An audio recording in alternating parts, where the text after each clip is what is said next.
రూపాయి రూపాయి దాచిపెడితే వేలుగా లక్షలుగా మారుతుంది. అవసరంలో ఆపదలో ఆదుకుంటుంది. ఇది అందరికీ తెలిసిన పొదుపు. భారతీయులంతా ప్రతి రూపాయిని పొదుపుగా ఖర్చు పెడితే డాలర్ వద్ద రూపాయి బలపడుతుంది. ముంచుకొస్తోన్న ఆర్థిక సంక్షోభాన్ని దేశం సమర్థవంతంగా ఎదుర్కొంటుంది. ఇది ఇప్పుడు అందరూ తెలుసుకోవాల్సిన పొదుపు, చేయాల్సిన పొదుపు. పశ్చిమాసియాలో సాగుతున్న యుద్ధానికి భారతదేశానికి ఎలాంటి సంబంధమూ లేదు.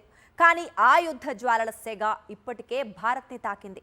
రాబోయే రోజుల్లో పెను ఆర్థిక సంక్షోభంగా మారి ప్రపంచ దేశాలను కుదిపేయనుంది. ఈ సంక్షోభాన్ని అధిగమించడానికి పెద్ద పెద్ద త్యాగాలను చేయనక్కర్లేదు. మరింత బాధ్యతగా వ్యవహరిస్తూ ఆ బాధ్యతకి పొదుపును జోడిస్తూ భారతీయులంతా ఐక్యతని ప్రదర్శించాల్సిన సమయం ఇది. దీనిపైనే ఇవాల్టి మ్యాగజైన్ స్టోరీ. ఇది ఎండాకాలం, రాబోయేది వర్షాకాలం. ఋతువులతో సంబంధం లేకుండా ప్రపంచ దేశాలను ముంచేయబోతోంది కష్టకాలం. ఈ విపత్కర పరిస్థితుల్లో పొదుపు కాలమే మనల్ని కాపాడేది. పొదుపు కాలాన్ని బాధ్యతతో, జాగ్రత్తతో, వివేకంతో మనమే సృష్టించుకోవచ్చు. ముంచుకొచ్చే ఆర్థిక సంక్షోభంపై అస్త్రంగా ప్రయోగించవచ్చు. రూపాయి రూపాయి నువ్వేం చేస్తావంటే తోబుట్టువుల మధ్య వైరం పెంచుతాను, తల్లి బిడ్డల మధ్య చిచ్చు పెడతాను, ప్రాణ స్నేహితులను విడదీస్తాను అందట. కానీ భారతీయులంతా పొదుపు మంత్ర జపిస్తే, దిగుమతుల మీద ఆధారపడాల్సిన ఉత్పత్తుల కొనుగోళ్లను తగ్గిస్తే ఏమవుతుందో తెలుసా? అప్పుడు రూపాయి రూపాయి నువ్వేం చేస్తావంటే డాలర్ ముందు బలంగా నిలబడతాను, ద్రవ్యోల్బణం పెరగకుండా చూస్తాను, ఆర్థిక సంక్షోభం కోరల నుంచి దేశాన్ని రక్షిస్తాను అంటుంది. అందుకే పొదుపు చేద్దాం, ముంచుకొచ్చే ముప్పుని అదుపు చేద్దాం, చిత్తు చేద్దాం. ప్రపంచంలో ఏం జరుగుతోంది? ఏమైనా జరగనివ్వండి, మనకు దేనికి, మన పనేదో మనం చూసుకుందాం. ఈ తరహా ధోరణి 3 దశాబ్దాల క్రితం వరకు ఓకే, కానీ ఇప్పుడు కుదరదు. ఎందుకంటే ప్రపంచంలో ఎక్కడ ఏం జరిగినా ఆ ప్రభావం ప్రపంచ దేశాల మీద ఏదో ఒక రూపంలో పడుతూనే ఉంది. అందులోనూ అభివృద్ధి చెందుతోన్న దేశాల సరసన నుంచి అభివృద్ధి చెందిన దేశాల సరసన నిలవడానికి దూసుకుపోతోన్న భారత్ లాంటి దేశం మీద మరింత ఎక్కువగా ఉంటుంది. ఒకవైపు భౌగోళిక రాజకీయ సంక్షోభాలు, ఇంకోవైపు ద్రవ్యోల్బణం, మరోపక్క డాలర్ చేస్తోన్న విన్యాసాలు, ఇవన్నీ కలిసి భారత్ లాంటి అనేక దేశాల మీద వివిధ కోణాల్లో తమ ప్రభావాన్ని చూపిస్తూనే ఉన్నాయి. కానీ ట్రంప్ వచ్చిన తర్వాత పరిస్థితి మరింత ఘోరంగా తయారైంది. టారిఫ్ వార్ నుంచి రియల్ వార్ దాకా అన్నింటికీ తెరతీసిన ట్రంప్ ప్రపంచ దేశాలను ఆర్థిక సంక్షోభానికి బలి చేయాలని తహతహలాడుతున్న తరహాలో వ్యవహరిస్తున్నారు. ఇప్పటికే అమెరికా ఇరాన్ యుద్ధం వల్ల గ్యాస్ కష్టాలతో పాటు ముడి చమురు సమస్యలను ఎదుర్కొంటున్నాం. అటు చూస్తే యుద్ధం ముగిసేలా లేదు. కాల్పుల విరమణ తాత్కాలికంగా యుద్ధానికి బ్రేక్ ఇచ్చింది, కానీ హార్ముజ్ సమస్యని పరిష్కరించలేదు. మరోవైపు బంగారం నుంచి ముడి చమురు దాకా మన అవసరాలన్నీ డాలర్ వద్ద రూపాయిని తీవ్ర ఒత్తిడికి గురిచేస్తున్నాయి. రాబోయే రోజుల్లో మళ్లీ అమెరికా ఇరాన్ యుద్ధం మొదలైతే పరిస్థితి అత్యంత ఘోరంగా ఉంటుంది. ఒకవైపు యుద్ధం ముగిసినా అంతా చక్కబడ్డానికి సుదీర్ఘకాలమే పడుతుంది. ఏ కోణంలో చూసినా కష్టకాలం ముంచుకొస్తోంది. దీనికి పరిష్కారం పొదుపు సూత్రమే అంటున్నారు ప్రధాని మోదీ. పశ్చిమాసియా యుద్ధం దేశంపై తీవ్ర ప్రభావం చూపిందన్న ప్రధాని ప్రజలు పెట్రోల్, డీజిల్ ని పరిమితంగా వాడుకోవాలని సూచించారు. ప్రజా రవాణా వినియోగించాలని, మధ్యతరగతి ప్రజలు ఖర్చులు తగ్గించుకోవాలని అన్నారు. ఏడాది పాటు బంగారం కొనుగోలు చేయొద్దని కూడా చెప్పారు. పురుగుల మందులు, ఎరువుల వాడకాన్ని కూడా తగ్గించాలని పిలుపునిచ్చారు ప్రధాని మోదీ. దీనిపై అనేక కోణాల్లో దేశమంతా చర్చ సాగుతోంది. అదే సమయంలో బంగారం ఏడాది పాటు కొనుగోలు చేయకుండా ఉండడం సాధ్యమేనా అన్న ప్రశ్న సామాన్య ప్రజలను పదే పదే పలకరిస్తోంది. అదే సమయంలో దేశంలో బంగారం, వెండి దిగుమతులపై కేంద్ర ప్రభుత్వం భారీ షాక్ ఇచ్చింది. ఇప్పటి వరకు 6% ఉన్న దిగుమతి సుంకాన్ని ఒక్కసారిగా 15% పెంచింది. ఇందులో 10% బేసిక్ కస్టమ్స్ డ్యూటీతో పాటుగా 0.5% agriculture infrastructure and development cess ని కూడా విధించింది. ఇరాన్ యుద్ధం కారణంగా అంతర్జాతీయంగా చమురు ధరలు పెరుగుతున్న వేళ భారత విదేశీ మారక నిల్వలపై తీవ్ర ఒత్తిడి ఏర్పడింది. దీంతో దిగుమతులను తగ్గించి ట్రేడ్ డెఫిసిట్ ని కంట్రోల్లో ఉంచేందుకు కేంద్రం ఈ నిర్ణయం తీసుకుంది. బంగారం, వెండిపై దిగుమతి సుంకాలను పెంచడం కేవలం ధరలకు సంబంధించింది మాత్రమే కాదు, భారత ఆర్థిక వ్యవస్థపై ఒత్తిడిని తగ్గించడం కూడా దీని ప్రధాన ఉద్దేశం. 2025-26లో భారత్ బంగారం దిగుమతులు $71 బిలియన్ మించిపోతాయని అంచనా. ఖచ్చితంగా చెప్పాలంటే ముడి చమురు తర్వాత దేశ దిగుమతి బిల్లులో బంగారం రెండో అతిపెద్ద అంశంగా మారుతోంది. బంగారాన్ని దిగుమతి చేసుకోవడానికి డాలర్లను ఖర్చు చేయాల్సి ఉంటుంది. ఇది నేరుగా మన విదేశీ మారక ద్రవ్య నిల్వలపై ప్రభావం చూపుతుంది. అంతేకాకుండా డాలర్లకు విపరీతమైన డిమాండ్ పెరగడం వల్ల రూపాయి విలువపై ఒత్తిడి పెరుగుతుంది. ప్రస్తుతం డాలర్తో పోలిస్తే రూపాయి విలువ అత్యంత కనిష్ట స్థాయిలో ఉంది. రష్యా, యుక్రెయిన్, ఇరాన్ యుద్ధాల కారణంగా పెట్టుబడిదారులు బంగారంపై భారీగా పెట్టుబడి పెట్టారు.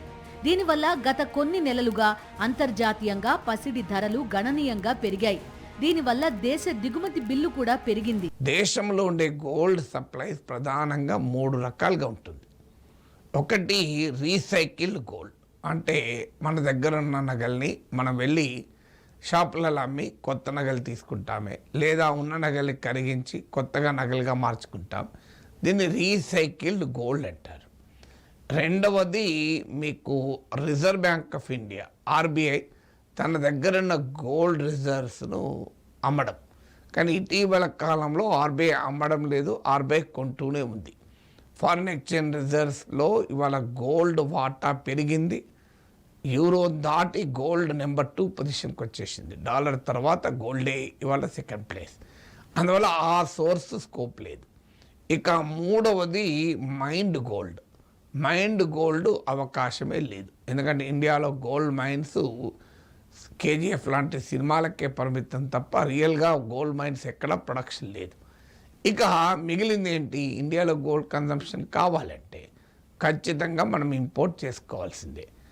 మనము ఇంపోర్ట్ చేసుకోవడం వల్ల ఏ స్థాయిలో ఇంపోర్ట్ చేసుకుంటున్నాం? 2025-26 ఫైనాన్షియల్ ఇయర్లో $72 బిలియన్, $72 బిలియన్ అంటే $7,200 కోట్ల గోల్డ్ ఇంపోర్ట్ చేసుకున్నాం. ఇది 2 ఇయర్స్లో డబుల్.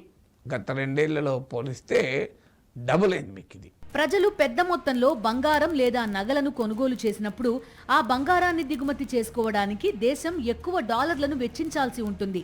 ఇది దిగుమతులు, ఎగుమతుల మధ్య వ్యత్యాసాన్ని సూచించే కరెంటు ఖాతా లోటును పెంచుతుంది. కరెంటు ఖాతా లోటు పెరిగినప్పుడు రూపాయి బలహీనపడుతుంది.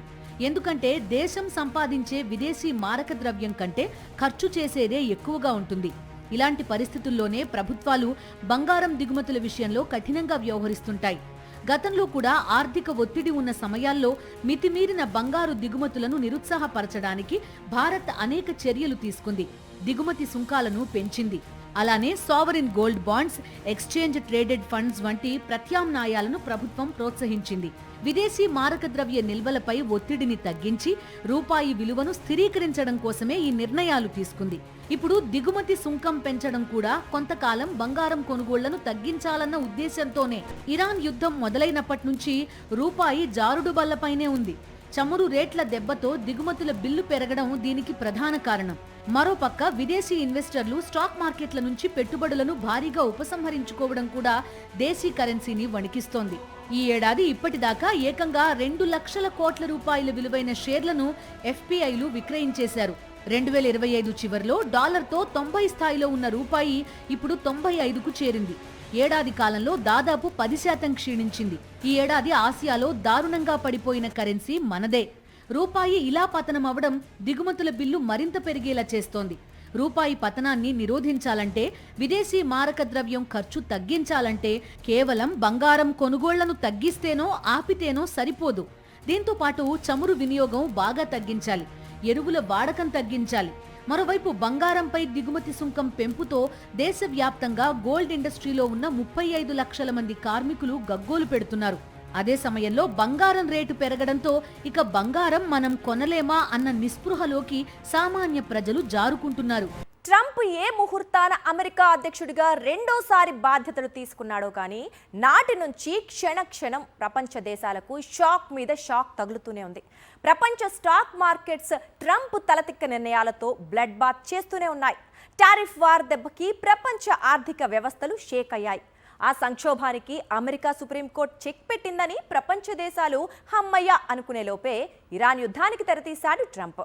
గ్యాస్ సంక్షోభం, ముడి చమురు సంక్షోభం, దాని నుంచి తేరుకోకముందే మరింత కష్టకాలం తరుముకొస్తోంది. ఈ విషమ పరిస్థితిని ఎదుర్కోవటానికి మాత్రమే కాదు, ట్రంప్ ఇంకా 2.5 ఏళ్లు అధికారంలో ఉంటాడు. ఆయనకు ఎప్పుడు ఏం తోస్తుందో, ప్రపంచ దేశాలను ఎటు నుంచి ఏ ముప్పు ముంచుకొస్తుందో చెప్పటం కష్టం. దీనికి విరుగుడు పొదుపు మంత్రానే. ఇరాన్ యుద్ధం వల్ల ఈ ఏడాది ఫిబ్రవరి చివరి నుంచి 60 రోజుల వ్యవధిలో రూపాయి విలువ 5.35% క్షీణించింది. ప్రపంచ ముడి చమురు ఎగుమతుల్లో దాదాపు 20% హార్ముజ్ జలసంధి గుండానే రవాణా అవుతుంది. యుద్ధం కారణంగా దీనికి అంతరాయం కలగడంతో చమురు ధరలు పెరిగిపోతున్నాయి.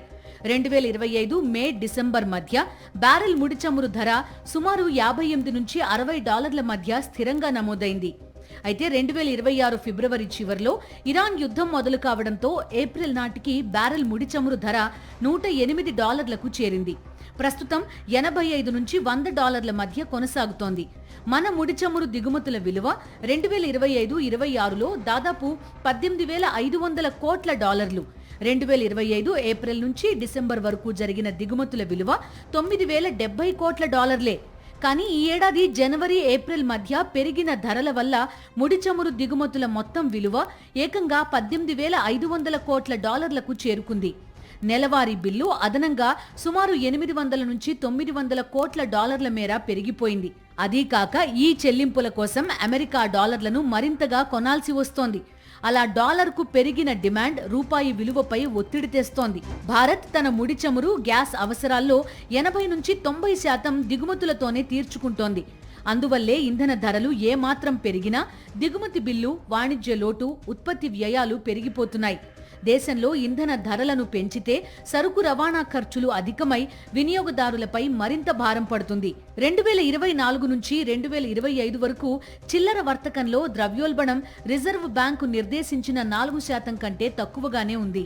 2025 డిసెంబర్ నాటికి 1.7% తగ్గిన ద్రవ్యోల్బణం ఈ ఏడాది ఫిబ్రవరి ఏప్రిల్ మధ్య అకస్మాత్తుగా 3.81% పెరిగింది.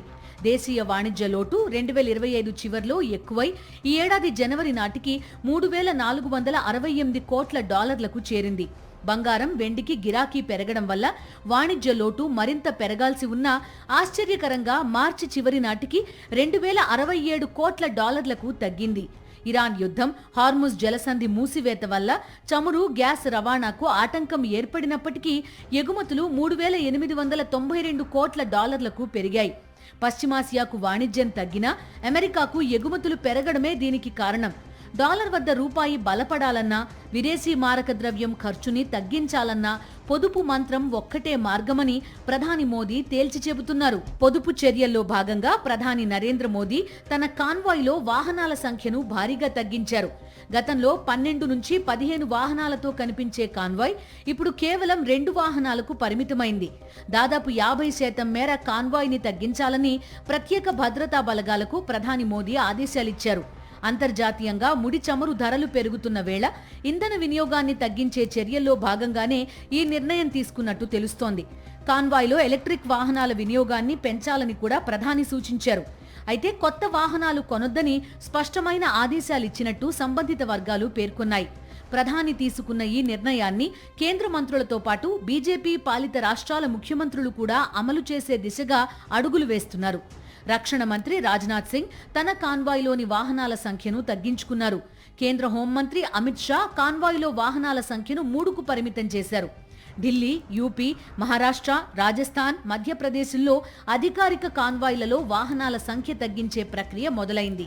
అమెరికా, ఇరాన్ ఉద్రిక్తతలతో ప్రపంచవ్యాప్తంగా చమురు ధరలు భగ్గుమంటున్నాయి. ఈ నేపథ్యంలో ప్రజలు కూడా బాధ్యతాయుతంగా వ్యవహరించాలని ప్రధాని మోదీ పిలుపునిచ్చారు. అత్యవసరం కాని విదేశీ ప్రయాణాలు మానుకోవాలని, బంగారం కొనుగోళ్లు తగ్గించాలని సూచించారు. విదేశాల్లో ఖర్చులు తగ్గించి దేశీయ పర్యాటకాన్ని ప్రోత్సహించాలని కోరారు. దేశ ప్రజలకు పిలుపునివ్వడమే కాదు, తన కాన్వాయ్లో కార్లు తగ్గించుకుని పొదుపు చర్యలను స్వయంగా ఆచరణలో పెట్టారు. ఒకప్పుడు భారీ కాన్వాయ్తో కనిపించే ప్రధాని మోదీ ఇప్పుడు 2 వాహనాలతోనే ప్రయాణించడం దేశవ్యాప్తంగా చర్చనీయాంశమైంది. పొదుపే దేశానికి శ్రీరామ రక్ష అని కేంద్ర ప్రభుత్వం చెబుతుంటే ప్రతిపక్షాలు మాత్రం ఘాటుగా స్పందిస్తున్నాయి. 12 ఏళ్ల పాలనలో ప్రజలు ఏం కొనాలో కొనొద్దో చెప్పే స్థితికి దేశాన్ని తీసుకొచ్చారని విమర్శిస్తున్నాయి. మోదీ చేసింది పొదుపు సూచనలు కాదని ప్రభుత్వ వైఫల్యాలను ఆగ్రహం వ్యక్తం చేస్తున్నాయి. ఇక మరోవైపు పొదుపులో భాగంగా తన కాన్వాయ్ని 2 వాహనాలకు తగ్గించుకున్నారు ప్రధాని మోదీ. కానీ ఎన్డీఏలో భాగస్వామి అయిన చంద్రబాబు మాత్రం దుబారా ఖర్చుతో దుమ్ము రేపుతున్నారు. ప్రజాధనాన్ని దిగమింగటం ఎలాగో, దుర్వినియోగం చేయటం ఎలాగో ప్రపంచానికి పాఠాలు చెప్పే సత్తా ఉన్న పచ్చముఠాకి పొదుపు విలువ ఏం తెలుస్తుందని ప్రజలు చీత్కరించుకుంటున్నారు. ప్రపంచ మార్కెట్లో మన రూపాయి ఎంతగా ఒడిదుడుకులకు లోనైతే అమెరికా డాలర్తో పోలిస్తే రూపాయి మారకం రేటు అంతకంతకు పడిపోతూ ఉంటే దేశ ఆర్థిక వ్యవస్థకు విఘాతమే. 2025-26 మొత్తం దిగుమతుల బిల్లు $775. ఇందులో కేవలం ముడి చమురు, బంగారం, ఎరువులు, కూరగాయలు, నూనెల వాటా $240 బిలియన్ కన్నా ఎక్కువ. ఈ 4 వస్తువులు భారతదేశ మొత్తం దిగుమతుల్లో 31.1% వాటాను కలిగి ఉన్నాయి. అందుకే ప్రధాని మోదీ ఈ వస్తువుల వాడకాన్ని తగ్గించాలని పౌరులను కోరారు. బంగారంపై దిగుమతి సుంకాన్ని పెంచారు. అయితే మోదీ చేస్తోన్న పొదుపు సూచనలను ప్రతిపక్షాలు తీవ్రంగా విమర్శిస్తున్నాయి. బంగారం కొనొద్దు, విదేశాలకు వెళ్లొద్దు, పెట్రోల్, డీజిల్, ఎరువులు, వంట నూనెల వినియోగం తగ్గించాలన్న మోదీ అభ్యర్థనలు ప్రభుత్వ వైఫల్యానికి నిదర్శనమంటున్నారు రాహుల్ గాంధీ. 12 ఏళ్ల పాలనలో ప్రజలు ఏం కొనాలో, ఏం కొనొద్దో, ఎక్కడికి వెళ్లాలో, ఎక్కడికి వెళ్లొద్దో చెప్పే స్థితికి తీసుకొచ్చారని విమర్శించారు. బాధ్యత మొత్తం ప్రజలపై తోసేసి జవాబుదారీతనం నుంచి తప్పించుకుంటున్నారని మండిపడ్డారు. ప్రతిపక్షాల విమర్శలు ఎలా ఉన్నా రాబోయే ఆర్థిక సంక్షోభాన్ని అధిగమించాలన్నా, సామాన్య ప్రజానీకం జీవితాలు ఒడిదుడుకులకు గురికాకుండా కాపాడాలన్నా పొదుపు మంత్రమే మార్గమని మోదీ స్పష్టం చేస్తున్నారు. సాక్షాత్తు దేశ ప్రధాని నరేంద్ర మోదీ ఇంధనం పొదుపులో భాగంగా తన కాన్వాయ్ని 2 వాహనాలకు తగ్గించుకున్నారు. ఇది ఆయన భద్రతపై ప్రజల్లో ఆందోళన కూడా కలిగిస్తోంది. దేశ ప్రజలందరికీ ఒక సందేశాన్ని ఇవ్వడానికి, పొదుపును పాటించే క్రమంలో ఒక ఉత్సాహాన్ని ఇవ్వడానికి మోదీ తన కాన్వాయ్ని 2 వాహనాలకు తగ్గించుకుంటే, ఎన్డీఏలో భాగస్వామిగా ఉన్న ఏపీ సీఎం చంద్రబాబు మాత్రం దుబారా ఖర్చుతో దుమ్మురేపుతున్నారు. చంద్రబాబు ఢిల్లీ ఇంటికి హంగుల కోసం 67 లక్షల రూపాయల మంజూరుకు అనుమతిస్తూ ప్రభుత్వం ఉత్తర్వులు జారీ చేసింది. మీటింగ్ హాల్, మైనర్ రిపేర్ల కోసం 67 లక్షల రూపాయలు ఖర్చు పెట్టనుంది. గతంలో ఇదే ఢిల్లీ ఇంటికి సౌకర్యాలు, హంగుల కోసం 95 లక్షలు ప్రభుత్వం ఖర్చు చేసింది. మళ్లీ ఇప్పుడు 67 లక్షల రూపాయలు మంజూరు చేస్తూ చంద్రబాబు సర్కార్ ఉత్తర్వులిచ్చింది. దీంతో కలిపి చంద్రబాబు ఢిల్లీ నివాసంలో విలాసవంతమైన సదుపాయాలకు ఖర్చు 1.62 కోట్లకు చేరుకుంది. అమరావతిలో భవనాల అద్దాలకు 2,540 కోట్ల రూపాయలు ఖర్చు చేయడానికి ఏపీ ప్రభుత్వం గ్రీన్ సిగ్నల్ ఇవ్వడం దేశవ్యాప్తంగా చర్చనీయాంశంగా మారింది. అమరావతి ప్రభుత్వ కాంప్లెక్స్ లో సచివాలయం, శాఖాధిపతుల కార్యాలయాల్లో అద్దాల అలంకరణతో పాటు స్తంభాలను అందంగా తీర్చిదిద్దుతారట. ఈ తరహా సోకుల కోసం ఏకంగా 2,540 కోట్ల రూపాయలతో లంసమ్ కాంట్రాక్ట్ ఇచ్చేందుకు చంద్రబాబు ప్రభుత్వం గ్రీన్ సిగ్నల్ ఇచ్చేసింది.